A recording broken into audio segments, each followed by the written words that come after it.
Bismillahirrahmanirrahim. Assalamualaikum warahmatullahi wabarakatuh. Sampai Waalaikumsalam. bertemu lagi di Harmoni Metafisika. Kita lagi bersama adik saya, saudara saya, Armanto. Apa kabar, Tak? Alhamdulillah. Oke. Baik. Ngobrol-ngobrol santai ya? Siap, Ya. Mau ngobrol apa, Tok? Mau ngobrol apa santai? siap, Tat. Ngobrol apa? Ya, saya sih mau sih pengen ngupas seputaran tentang jin yang selama ini masyarakat banyak yang salah kaprah mengenai jin. Ya. Apa tuh? Ya, sebagai contoh gini, Tat. Ketika kerabat kita atau saudara kita atau orang tua kita meninggal, itu ada yang pernah cerita katanya didatengin dalam berwujud ya, berwujud. Ya didatengin misalnya orang tuanya meninggal. Ada sosok datang berwujud orang tuanya atau kandungnya. Ya kan, pengetahuan saya kalau orang udah meninggal itu nggak mungkin dong, apalagi sampai datang ke rumah, ya kan. Dia nyelamatin dirinya di dalam kubur pun masih susah, ya kan, apalagi dia mau bangun datang ke rumah, ngetok pintu malam Jumat atau malam-malam tertentu untuk menemuin anaknya. Itu gimana kan menurut pandangan Ustaz? Itu termasuk tipu daya atau memang benar itu orang tuanya atau arwahnya yang gentayangan atau gimana? Sebelumnya disclaimer ya. Ya. Saya tidak bermaksud untuk menyinggung atau apapun yang selama ini banyak, mungkin ada orang-orang yang sudah meyakini. Iya. Nah, mungkin lebih ke, yuk kita buka hati, buka pikiran. Mungkin salah satu obrolan-obrolan ini cuman sudut pandang lain yang mungkin insya Allah bisa menjadi sebuah ilmu kan. Bukan berarti, oh ini salah nih, enggak lah. Saya cuma nambahin sudut pandang lain. Yang sepengetahuan saya yang ilmunya dangkal ini sih, pertama sesuatu yang gentayangan itu enggak ada. Tidak ada sesuatu yang gentayangan. Yang kalau di bahasa Indonesia itu hantu ya. Iya nggak sih? Kalau bahasa Indonesia sebutnya. Terus kalau ruh itu nggak ada yang pernah tahu bentuk rupa dari ruh. Nggak pernah tahu. Kalau tiba-tiba ada sesuatu nongol, mungkin kecenderungannya itu kepada makhluk jin. Untuk nyebarin fitnah, untuk intinya tetap jin itu akan gimana caranya orang-orang yang di situ itu akhirnya melenceng keyakinannya. Tertipu lah. Tapi orang yang udah meninggal itu, kalau di hadis itu, saat dia meninggal, sesungguhnya ruh dia itu ada di situ. Tapi dia sudah tidak bisa menggerakkan badannya. Dia nggak kemana-mana. Dia tetap ada di situ. Dia tahu tuh, kalau orangnya lagi disemayamin misalnya gitu. Dia lagi, mayatnya itu lagi disemayamin, mungkin lagi dibacain ayat-ayat Al-Quran. Ruhnya itu ada di diri dia. Cuman dia sudah tidak bisa menggerakkan tubuhnya. Dia tahu tuh siapa yang melayat, siapa yang membacakan Al-Quran, siapa yang ngomongin dia tahu. Dan dia tidak kemana-mana. Jadi kalau ada tiba-tiba, tapi bahasanya menongol. Nongol. Tiba-tiba dia nongol terus menyerupai, itu mungkin menurut pendapat saya itu fitnah jin aja. Fitnah mati. Ya kan? Itu kan di ayat-ayat tuh ada doa ya. Iya. Nah, kita hidup di dunia ini, jangankan hidup, matinya kita difitnah. Salah satu fitnah yang kita minta perlindungan dari fitnah mati itu yang begitu-begitu. Ya? Wah, sini matinya penasaran gentayangan gitu. Seperti kecelakaan tuh ya. Itu cuma permainan jin aja. Untuk memfitnah. Itu, bro. Sambil ngopi. Masih panas kopinya nih. Iya. Bisa didinginin. Terus apa lagi? Jangan susah-susah. Perasaan Isi sebenarnya supaya gimana tadi ya? Ya biar memperluas pandangan kita lah. Ya boleh. Tapi itu tadi ya disclaimer ya, kita nggak dalam rangka nyalahin ya keyakinan orang nggak ya. Tapi lebih ke mungkin menambah sudut pandang wacana Iya, betul. Keilmuan baru lah, Mm-mm. ya kan gitu. Nanti kembali lagi silakan mana yang diyakini, ya itu hak orang ya untuk Mm-mm. meyakini sesuatu. Nggak percaya sama sekali juga hak orang tuh, Mm-mm. gitu. Terus lanjut, Tat. Apa iya jin itu bisa kita kendalikan? Nggak bisa, kecuali Nabi Sulaiman. Berarti selama ini orang itu gimana? Katanya bisa. Kecuali, ya, mengendalikan nih ada dua ya, bahasa Mm-mm. saya, ada dua versi. Ya kan? Kalau mengendalikan tanpa pamrih, itu cuman punya haknya Nabi Sulaiman alaihissalam. Ya, karena dia minta sama Allah diberi kerajaan yang belum pernah dikasih ke orang lain sebelumnya dan sesudahnya. Kemampuan dia luar biasa mengendalikan segala alam ini, itu yang belum pernah dikasih sebelumnya dan setelahnya. Bahkan Rasulullah SAW pernah saat dia mau sholat digangguin, itu kan hadis ya, Mm. mutawatir lah bang. Ketika beliau sholat itu digangguin sama ifrit, ini ifrit, nah ifrit itu dicekek kan, dicekek, dan Rasulullah SAW tuh berniat untuk dia gantung, dia ikat di tiang masjid Madinah kan, Nabawi. Tapi akhirnya nggak jadi karena dia teringat doa saudaranya Nabi Sulaiman.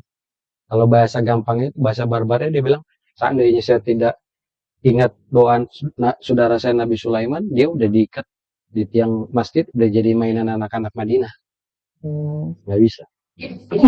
Kalau, nah, yang kedua, mengendalikan secara perjanjian, jual beli. Bagian itu. Ya, bahasa gampangnya itu dipekerjakan. Nah, itu tadi yang di surah Jin ayat 6 kan. Ada bahasa gampangnya itu ada dari bangsa manusia yang minta pertolongan kepada jin. Nah, itu ada, tapi sifatnya lu memperkerjakan jual beli kan. Lu kerjaan itu lu digopain begini, gua begitu lupain begini, bisa. Tapi jatuhnya lu mempersekutukan Allah. Karena ketika lu memperkerjakan dia, sebenarnya itu pun bagian dari tipu daya dia untuk menyesatkan kita. Tapi kalau murni lu memperkerjakan dia ikhlas ngerjain, nggak ada yang bisa ngendaliin kecuali Nabi Sulaiman alaihissalam. Termasuk kodam juga tuh ya. Kalau Adam biasanya kan ada transaksi kan. Lu mau Adam jenis apa? Jenis manusia, ya kan? Kalau lu jenis manusia, gue cari badan yang gede-gede, lu jadi pengawal gue dong. Ada transaksi kan? Ya masih ada gaji lah. Ya, ada dong yang bisa ikhlas, ada, tapi levelnya kan Iya. beda kan. Benar-benar tuh dilakukan. Tapi kalau biasanya seperti kita kepada manusia, biasanya ada transaksi kan. Jadi ada perjanjian tuh, lu ngawal gue ya, syaratnya apa? Nah, itu saya nggak tahu tuh, dikasih makan ini kah, harus ada ini kah, harus ada ini. Wallahualam bishawab. Ya, tapi kalau pertanyaannya dikendalikan murni, benar-benar tanpa pamrih, nggak ada.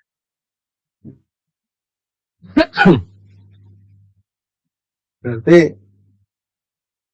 kalau gitu jin itu eh kalau ke manusia ya bisa menyerupai apa aja tadi ya? Bisa Apa aja menyerupai ya? apapun, termasuk orang-orang soleh. Kalau para nabi, khususnya Nabi Muhammad SAW, nggak bisa. Nggak bisa. Selebihnya bisa. Kalau kepada para nabi itu, kepada Muhammad SAW, bisa nggak ada yang nyerupai? Nggak bisa. Mengaku bisa. Mengaku-ngaku bisa. Tapi menyerupai sosok aslinya, tidak pernah bisa. Tapi mengaku-ngaku sering. Kayak kalau buat orang-orang yang belum Allah kasih keimanan yang sangat kuat, sering tuh tertipu daya ketika dia ngaku kan. Gitu. Kalau ngaku bisa. Dia bisa ngaku siapa aja. Bahkan dia bisa ngaku Tuhan. Dan mereka pun juga berkelas ya. Ada kelas-kelasnya masing-masing. Ada kelasnya masing-masing. Ada kelasnya masing-masing, punya kekuatan masing-masing. Jin itu kalau bahasa manusia, yang sakti ya banyak. Karena jin itu memang punya dimensi yang berbeda. Kalau di hadis itu kan ada yang di udara, di luar angkasa. Dia bisa terbang, dia bisa menyelam sampai ke dasar samudra bahasanya. Bukan lautan lagi ya, samudra dia bisa mentok bahasanya. Dia kemampuan luar biasa. bisa bikin lo terbang digendong, kan dia nggak kelihatan. Lo Tapi digendong sama jin itu. saya pernah dengar hadis apa apa gitu katanya eh, jin itu yang sebenarnya itu rupanya sebesarnya itu cuma sebesar anak kambing atau apa tuh Iya, ya. iya, iya. Itu benar nggak itu Tante? Iya, sebesar ada beberapa hadis tuh. Makanya disyariatkan itu saat sholat berjamaah itu rapatkan saf. Hmm. Itu kata Rasulullah SAW, minimal itu anak kambing nggak bisa lewat. Sebenarnya batasan minimal itu. Ketika kita rasa ketika saf kita anak kambing nggak bisa lewat Bisa nih. lewat Ya. ya. Karena pada dasarnya sebenarnya ada beberapa riwayat, misalnya salah satunya dari Ibnu Abbas, itu pernah di hadis itu pernah benar-benar dipertemukan dan terjadi perkelahian, sempat tertangkap tangannya sama Ibnu Abbas bercerita kepada Rasulullah SAW, tangannya jin ifrit, jin yang paling kuat itu hanya sebesar kaki atau tangannya anak anjing. Kecil kan? Nah, iya. Tapi kan dia bisa menyerupai yang besar. Iya, iya. Dia kan bahasanya itu nggak kayak sifat api gimana sih? Iya. Ya kan gitu. Kalau sifat tanah kan udah terbentuk ya udah kan gitu. Tapi kalau sifat api kan enggak. Iya, kadang-kadang Sifat berubah. api itu kalau diisi ke manapun dia akan membentuk itu. Iya, sesuai dengan tempatnya. Sifat Iya, iya. kopi lagi. Oke lagi. Ini masih seputar jin ya, Tante? Hutan jin. Seputar jin, seputar jin. Kalau kayak yang kita bahas tadi tentang setan, ya kan? Setan dalam diri manusia itu ada, Ada. tapi kalau jin ada juga. Ada. Sebenarnya gini sih, kalau kita mau buka Quran, benar-benar membuka Quran, coba aja cek deh surah Al-Baqarah ayat 275. Itu dipakai dalil sih sama ulama salafus soleh. Yang intinya itu bagi orang yang pemakan riba sebenarnya berdirinya seperti berdiri orang yang kemasukan setan. Memang tanpa alasan Allah bikin. Iya, iya. Ada. Nah, setan itu yang tadi kita kaji itu kan. Itu lebih akhirnya karena terpengaruh sama yang kita bahas tadi itu, korin dari jenis jin, akhirnya membentuk karakter yang makin mendekati keburukan. Nah, itu udah masuk ke setan. Makanya lu ketika marah lu bahasanya lebay, banyak orang bilang lu kayak kesetanan gitu. Nah, ini jadi istilah itu ya. Tapi setan nggak berwujud tadi. Enggak. Kayak jin gitu ya. Ya sama sebenarnya. Kalau yang di badan kita tidak ada yang pernah tahu. Tapi kalau hadis kan misalnya Rasulullah SAW bilang berpuasalah untuk bahasanya mempersempit setan kan gitu. Karena setan ada di aliran darahmu. Waduh, aliran darah. Setan yang ada di aliran darah, sebesar apa urat yang ada di aliran darah kita? Suteri gede, tapi yang sel-sel urat-urat yang kecil-kecil, aliran darah. Iya. Nah, yang dari pompaan jantung ke kepala ke otak, aliran darah itu melalui sel-sel kecil. Nah, kalau dari hadis itu kan berarti setan itu ada di aliran darah, nggak disebut aliran darah. Pokoknya selama ada aliran darah mengalir di setan itu ada kemungkinan ada di sini. Oh, pantas kalau ada orang yang kesurupan tuh sembunyinya di mana? Biasanya kan di sela-sela. Ada yang di pundak, itu di dalam-dalam kepala. tuh nyari tuh yang nggak terdeteksi. Dan jin pun bisa bersembunyi dalam tubuh manusia berasa ratusan jin. Bukan Jadi, ratusan lagi, miliaran. Luas saja tuh manusia. Miliaran. Untuk ruang. Iya, kalau tadi saya bilang selama ada pori, manusia porinya berapa? Banyak kan. Wish. Saya buat bersembunyi di situ berarti ya. Nah, pori itu biasanya manusia itu kalau kan ada manusia yang bersifat bulunya banyak nih, maaf. Bulu itu tumbuhnya di pori. Benar ya? Iya, betul. Jadi sebenarnya gampang. Berapa jin bisa ada di tubuh manusia? Sebanyak bulu lo ada di badan lo. Pori kan? Pori ya. Karena ada pori yang nggak bertumbuh bulu kan. Tapi bahasanya ketika kita menganalogikan gampang, ya sebanyak bulu di badan. Bisa. Kan dia bisa berubah jadi besar banget, bisa berubah jadi kecil banget. Nah, sekarang kita ngobrol sama jin, apa masalah tentang jin. Sekarang cara menangkalnya, cara menangkalnya itu gimana kan? Supaya kita itu apa yang nggak terpengaruh dengan hal-hal seperti itu, atau jin masuk ke dalam badan kita atau gimana? Cara menangkalnya yang pertama, satu-satunya itu minta kepada Allah. Ya kan, kalau lagi baca Quran, kalau disuruh An-Nahl 98, lu minta perlindungan dari A'udzubillahi minasyaitonirrajim.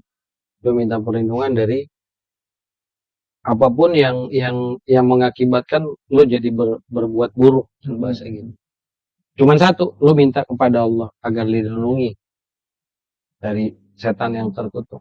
Dan kita bahas setan izin kayak begitu, sama aja. Nah, ini satu pertanyaan Tat. Kita bahas yang jin yang agak besar yang di Pulau Jawa deh. Ini kemana-mana nih, aja ngopi dulu deh. Contoh, Nih?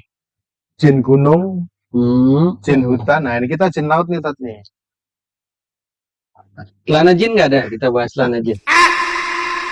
Ini saya orang Jawa nih, Tat nih. Iya kan? Ini saya orang Jawa. Jin laut loh. Iya. Ini maaf nih kalau yang diomongin ini denger. Jin laut. Khusus.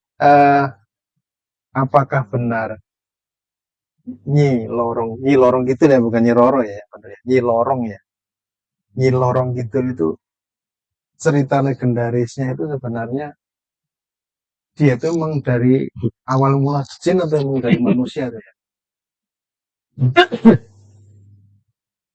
Ini sudut pandang baru ya. Iya. Jangan ini. Gue tanya balik, emang ada manusia yang bisa jadi jin? Gak ada sih. Gak ada sih. Kecuali mitos ya. Kecuali ada sesuatu lah, ada sesuatu keyakinan yang bisa, atau itu bukan berdasarkan hadis ya, tapi berdasarkan cerita-cerita Israeliat, cerita-cerita para sofistik yang mungkin bisa lebih agak masuk akal. Misal gitu, bisakah manusia itu berubah menjadi jin? Bisa. Ketika lo mempunyai perjanjian yang menumbalkan nyawa lo sendiri. Iya kan? Misal lo pengen, gue pengen kaya nih, lo akhirnya pesugihan. Nah itu udah kan, bagaimanapun juga dia akan izin sama Allah. Iya. Izin dia, kata siapa nggak izin? Dan diizinkan, tapi udah benar-benar sangat tidak diredoi. Semacam kayak, ini orang umurnya berapa ya? 60, 10 tahun buat gua. Iya kan? Oke, singkat cerita, ketika perjanjian itu deal, dia harusnya umur 60, 50 tahun, meninggal. Nah, sisanya itu dia ada di dunia jin tuh. Tapi tidak bisa kemana-mana. Orang dia jadi keroncong, dia jongos, ada jongos kemana-mana. Kecuali disuruh, beli rokok, beli apa kan enggak. Tapi istilahnya ketika ada cerita begitu, dia nggak bisa kemana-mana. Apalagi dia jadi penguasa ya. Iya, penguasa. Nggak bisa. Jadi kalau kecenderungan saya memilih apapun orang yang sebut itu Nyi Lorong Kidul, itu jin. Jin, kategorinya jin tadi ya. Bukan dewi atau manusia yang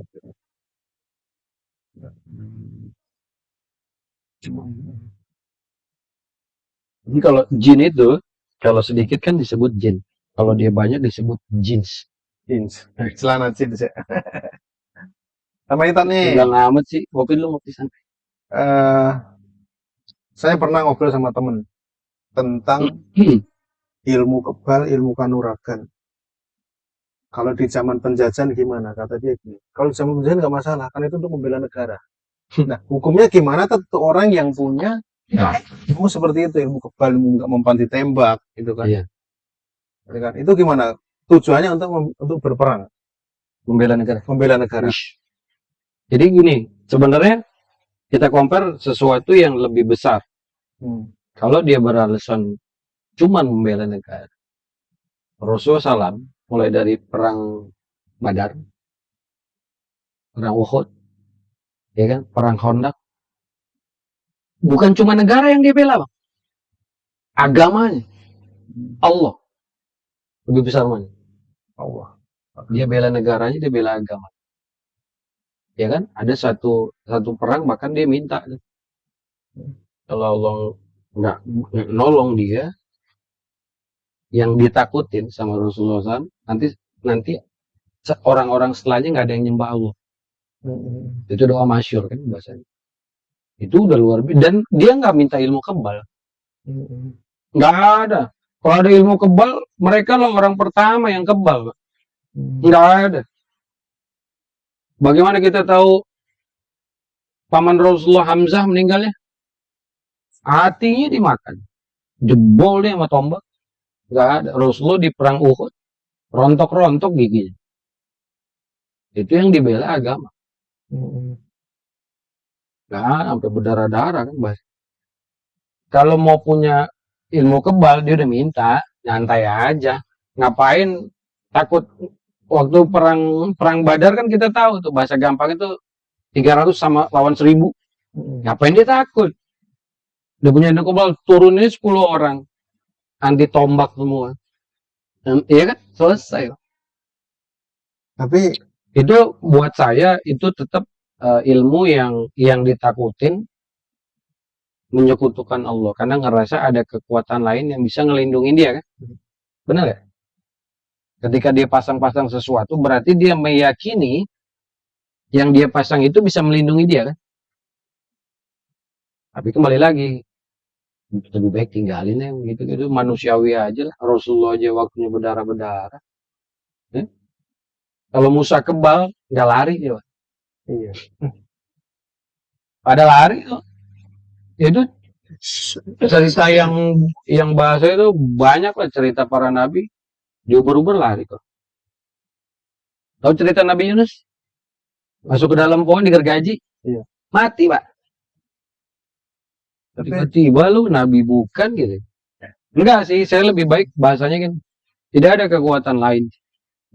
Tapi kembali lagi kalau lo meyakini hal yang begitu ya mau aja. Tapi buat saya pribadi, yang ditakutkan hal-hal kayak gitu, meyakini atau mempercayai ada kekuatan lain yang bikin dia itu hebat.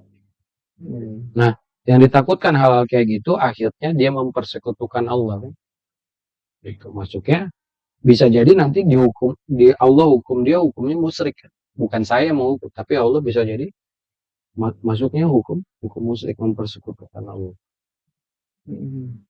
Gitu loh, Bang. Oh, iya. Gue mau sebut nama. Lama juga ya kita ngobrol ya. Enggak, Perasaan. harus bentar. Apa ya, jin lagi? Jin lagi. Ada yang lebih gede dari itu? Ada sih, Tat. Pemahaman tentang jin itu masih pada nyasar. Saya sendiri masih nyasar sih sebenarnya tentang jin. Ya, jangan nyasar. Mau kemana lu nyasar? Jangan. Tinggal hidupin Google Map lu, balik lagi, Bang. Manusia itu lebih hebat dibanding jin. Sebenarnya. Iya dong. Kalau enggak, bukan mereka yang godain kita yang godain mereka. Kita jauh lebih hebat, cuman tipu daya mereka yang akhirnya kita terpesona sama kekuatan-kekuatan yang sebenarnya fungsinya apa sih? Sesimpel ini. Ketika jin bikin kita bisa terbang, terus habis itu apa? Habis itu apa? Ketika lu bisa terbang, habis itu apa? Lu mau kayak apalah gitu, lu pergi-pergi gitu. Kalau lu udah bisa di jalan di air gitu, habis itu. Kalau bisa, mungkin orang pertama yang dikasih Nabi Musa alaihissalam. Gak perlu dia belah tuh di jalan di dasar laut, dia di atas air dia di jalan. Apa yang capek-capek ngebelah? Tapi nggak dilakuin. Contoh para nabi itu, kalau nabi itu makanya wa asyhadu anna Muhammadan abduhu wa rasuluh. Dia seorang hamba normal, manusia normal, makan, minum. Jadi kan ada hadis itu, dia buang hajat, ya, dia capek, dia apa? Manusia begitu. Iya. Gak ada. Ada tanya lagi nggak? Apa-apa? Jangan susah. Udah pusing. Apakah jin dan iblis sifatnya sama? Sama. DNA-nya sama. Karena DNA-nya kan sebenarnya DNA-nya tetap DNA jin. Tadi udah bertransformasi ya kalau. Tapi untuk tingkatannya Yang terkuat ya nenek moyang itu tadi, Jan. Yang paling kuat. yang paling kuat. Dia kan yang paling utama itu. Dia punya kerajaan ada di laut. Kerajaan nanti semua yang anak cucu dia itu, anak buah-buahnya itu nanti lapor ke dia. Dia mah nggak kemana-mana, nyantai aja dia. Terima laporan, bos. Si Azazil tadi, si iblis tadi, dia hanya duduk di singgasananya. Dia pengen niru Allah, singgasananya di atas air kan, di lautan. Dia cuma terima laporan-laporan aja dari keturunannya, anak buahnya, bukan beranak pinak tuh akhirnya jadi bangsa ini sama semua, sama persis. Sama ya. Kalau yang beragama sama, ada jin Yahudi, ada jin Amerika, ada jin beragama Nasrani, ada jin beragama Muslim. Muslimnya juga sama, ada jin NU, ada jin Muhammadiyah, ada jin Berarti sama. berarti jinnya kayak manusia ke negara-negara ya? Sama. Di Cina, kemudian di Sama. Amerika jinnya nggak mungkin jin Jawa. Males dia. Di Mungkin situ ya, juga kan udah kebanyakan gitu. Mungkin nggak jin Ngapain Jawa ngambil di Amerika tugas gitu ya dia, kan? ngambil Iya. tugas. Enggak, kalau jin di Amerika kan menampakkan dirinya atau menyerupainya keren lah, sesuai Iya, pakai sesuai jas, penduduknya ya ya kan gitu kan. Dasi, Tetap pakai ya kan? jas ya, karena di sana budayanya begitu kan. Iya. Kalau di Indonesia jinnya pakai jas, nanti manusianya aja. Bro mau kemana kondangan? Paling lebih compang-camping ya Nah, di Indonesia ya. jadi sama, semuanya sama itu. Sama berarti. Sifat sama, itu tadi bertransformasi. Jadi kalau tadi kan kita bahas, kalau Iya. mau menambah wawasan ilmu tentang iblis, jin, setan, koren segala macam, tadi tuh masih ingat nggak nama kitab? Yang mana? Yang tadi kitab referensi yang bisa dibaca buat memahami. Panjang banget tadi. Luktul Marjan fi Ahkamil Jan. Nah, ditulis sama Imam Jalaluddin As-Suyuti. Cari ada. Itu salah satu kitab bagus lah, kitab baik untuk menambah referensi kita tentang segala sesuatu yang berhubungan sama jin. Itu nanti bagus lah kitab. Jangan tanpa ilmu sih nggak beda-beda gitu. Imanin dengan benar lah, Bang. Udahlah, cukup Allah yang jadi penolong lah. Iya. Apa yang ditolong sama mereka. Bahkan kalau di cerita-cerita para nabi itu ada beberapa kisah. Contohnya Nabi Ibrahim alaihissalam saat dia mau dibakar, malaikat sempat turun kan, nawarin. Bahasa gampang, bahasa barbar ya kalau bahasa gua. Mau dibantuin nggak? Mau ditolongin nggak? Iya kan? Kata Nabi Ibrahim apa? Hasbunallah wa ni'mal wakil. Cukup Allah lah sebagai pelindungnya, sebagai penolongnya. Nah, ini yang harus dibedain nih tadi. Ketika ilmu Allah sama itu pengaruh dari jin. Contoh kita di bacok tidak mempan. Tapi di satu sisi, satu ketika ada seorang syekh atau seorang ustadz lagi jalan sendirian, dia dibacok nggak mempan. Apa itu dari jin? Nah, apa itu dari Allah? Cara membedakannya gimana? Sebenarnya agak aneh sih kalau walaupun dia seorang syekh dibacok nggak mempan, biasanya mempan sih. Cuman biasanya Allah lebih mencegahnya nggak kena sih, atau udah dihindarin duluan. Ya sebenarnya pertolongan Allah kecuali sesuatu yang jarang terjadi, kejadian luar biasa. Biasanya kalau cara menolong Allah itu ya bersifat juga manusiawi dilihat orang sih. Tiba-tiba misalnya ada apa-apa, dia tiba-tiba Allah alihkan kemana, belok kemana ya, gitu ya. atau tiba-tiba entah bagaimana ditolong orang untuk kemana, atau tiba-tiba ada orang yang mengalihkan dia. Ya umumnya pertolongan Allah itu bersifat yang orang lihat ya manusiawi, bukan tiba-tiba dikurungin orang, dibacok-bacokin nggak mempan. Enggak bahasanya. Karena kalau enggak Ngapain Allah bahasanya menawarkan atau mengiming-imingi ataupun apapun namanya syahid. Syahid loh. Saya itu dalam peperangan. Lu nggak pernah dapet dong kalau tekbal, Pak. Gimana ceritanya? Lu pengen syahid nih? Wah, gue syahid gue pengen syahid. Karena syahid itu salah satu 4 kategori yang bahasanya tuh Allah berikan nikmat kan. Bisa syahid nggak lo kalau nggak mempan? Nggak syahid-syahid. Kalau saya nggak mati-mati. Nggak mati-mati. Mati-mati. Nggak mati-mati. Ya. Nah, contoh misalnya ada sahabat Rasulullah SAW kan yang terkenal panglimanya Rasulullah, Khalid bin Walid. Dia pengen banget, ini yang tadi antum pertanyaan, dia pengen banget mati syahid. Allah takdirin dia nggak pernah mati di dalam kesyahidan. Tapi kalau di cerita-cerita itu tidak ada satupun jengkal di tubuhnya dari kepala sampai kaki yang nggak terkena sabetan pedang. Tuh bayangin dong, codet-codet nggak kebal ya, kesabet ya codet, Iya. ketomok ya kena, tapi nggak mati-mati, masalahnya kan gitu. Jadi mungkin kesaktian itu ya belum waktunya mati loh, mau dibacok kayak gimana, belum waktunya. Kayak contohnya Khalid bin Walid itu kan. Iya. Kalau di cerita-cerita itu tidak ada satu jengkal di tubuhnya pun yang kecuali ada sabetan pedang. Serta kayak abang kita Hercules juga, biarpun tangan saya buntu juga mati-mati kan. Nggak mati-mati, belum waktunya aja Pak. Kalau udah waktunya mati juga, kadang-kadang ketusuk jarum mati dia. Jarumnya karatan soalnya, tetanus mati. Jadi ya yang kayak gitu apa ya? Nggak ada lah. Kalau saya pribadi nggak meyakini ada kekuatan lain kecuali kekuatan dari Allah. Nggak ada. Jadi untuk meningkatkan keyakinan ini kadang-kadang kita tuh, saya pribadi pun juga gimana tadi ya? Itu gimana tadi? pertama kita jangan pernah ngeset diri kita untuk sesuatu yang buruk. Percaya nggak sih lo ketika wah gue takut gue kenapa-napa, lu bukannya udah ngeset diri lu takut kenapa-napa duluan ya. Nah gitu, enggak, jangan pernah kita punya mindset alam bawah sadar apapun itu ngeset sesuatu yang buruk buat diri kita.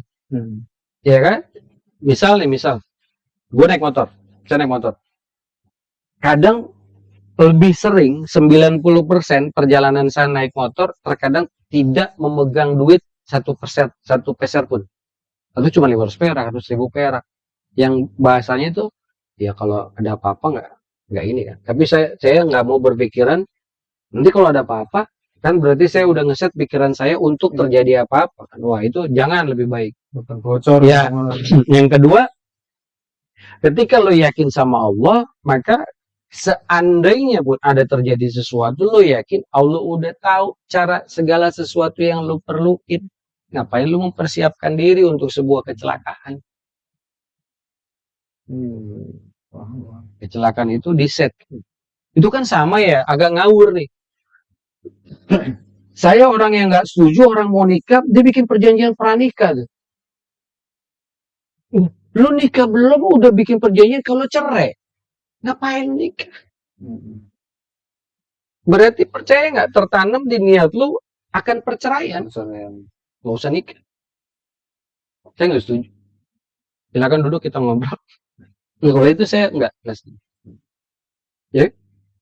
Jadi berdoa aja tanpa berpikiran apa. Kalau keluar rumah Bismillahirrahmanirrahim, yakin nggak ada apa-apa. Kalau ada apa-apa juga Allah udah tahu segala macam. Entah itu jalan keluar, entah itu apa. Insya Allah. Tapi kayak ibaratnya gini tuh Tan. Peribahasanya gini. Ya kayak juga sama kita nyamperin harimau. Udah tahu depan ada harimau, kenapa lu samperin? Contoh, saya mau berangkat kerja. Duit saya cuma tinggal 1.000 perak, bensin tiris. Saya langsung main jalan aja, berjalan dari sini ke Kuningan. Bensin sampai Ragunan mungkin tinggal sudah habis. Ya kan? Itu gimana tuh? Nah, kalau bensinnya nggak ada. Tadi kan saya nggak nyebut itu. Kalau nggak ada bensinnya, gue juga nggak berangkat sih. Masa gue mau isi air terus jalan? Ya, enggak lah.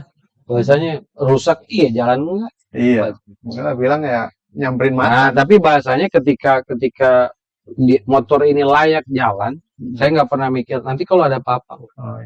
Gitu. Paham. Tapi segala sesuatunya kayak bensin, rem, itu namanya konyol kan gitu. Gua yakin motor ini Kan berfungsi. ada pemahaman gitu tadi. Enggak. Orang pemahaman gitu. Enggak. Itu bahasanya konyol kalau bahasa. Konyol bahasa itu mah konyol-konyolan aja. Seharusnya kan sering dengar cerita jin tuh takut sama manusia ya. Tapi kan sekarang lebih banyak manusia takut sama jin. Iya kan? Enggak. Kita tuh suka di luar sana itu banyak yang sepintas kayaknya kita nggak pikirin, padahal kalau kita pikirin sedikit, mikirin itu ngerusak, ya kan? Contohnya ada nih di luar sana yang mungkin sebutannya iklan atau apa, lu udah hebat jadi manusia disuruh jadi macan. Lebih beneran kok. Percaya nggak, ini penyelencengan akidah yang pelan-pelan, Pak. Bener dong? Iya betul. Oh, udah hebat jadi manusia, makhluk paling sempurna yang Allah ciptain disuruh jadi macan. Cuman manusia itu tidak bahasa itu apa ya? Nggak melatih atau apa, mengeluarkan kemampuan keseluruhannya. Sebenarnya manusia itu mampu untuk itu. Kenapa mampu? Banyak kok kasus misalnya ketika dalam keadaan terdesak terjadi kejadian yang luar biasa kan. Ya sebenarnya kan dia mampu. Wah itu gue sering tuh, gue pernah dengar cerita ketika terjadi dia baru kaget. Ya kan? Waktu tetangganya kebakaran, sebelah rumahnya udah panik nih, karena deket banget. Dia angkat motor, Pak. Dia tenteng. Begitu udah ditaruh di depan, dia baru ngeh. Motor gue tenteng. Nah ternyata dia kan mampu. Iya. Nah itu masuk akal banget. Kenapa? Lu lihat olahragawan angkat besi.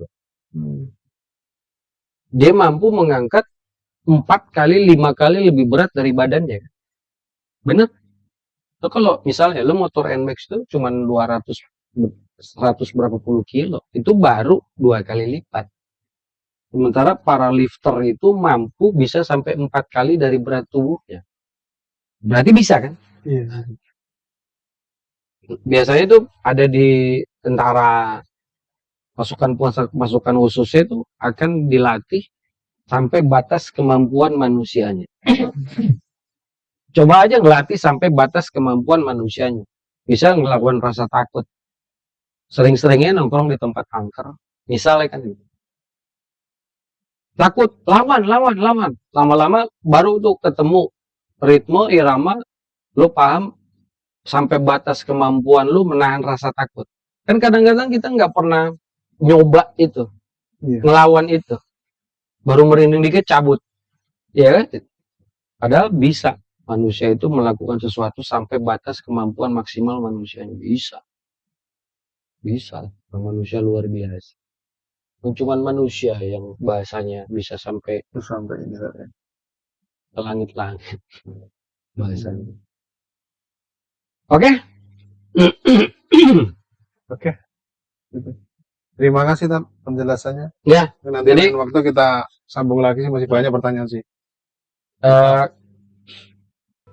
Kesimpulan singkatnya itu kita belajar, saya juga masih belajar mengimani ghaib jin itu dengan benar. Mengimani ghaib jin itu dengan benar. Jin itu bagian dari sesuatu yang ghaib yang kita harus imani dengan benar. Nanti kapan-kapan kita sambung lagi ya. Siap. Oke, insya Allah bermanfaat. Wassalamualaikum warahmatullahi wabarakatuh. Waalaikumsalam warahmatullahi wabarakatuh.